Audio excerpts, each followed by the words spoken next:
This is POCO X7, and today I'll show how you can factory reset this device through its settings. So to start, you will need to launch the Settings app.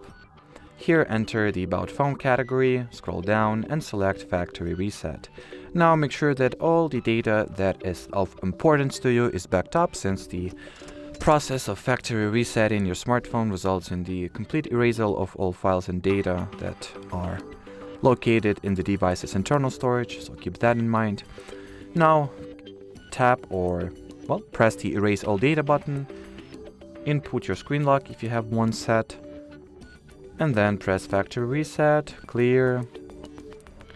Wait 10 seconds for the next button to become available, and once it does become available for you to tap, press it.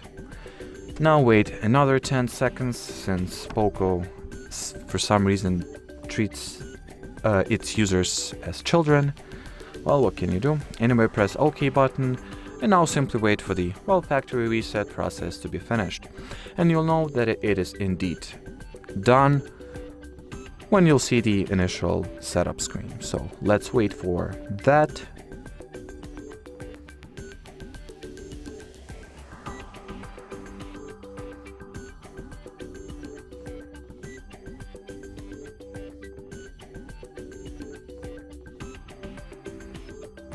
And well, here is the phone setup. So that would conclude this video. Thanks for watching, and bye bye.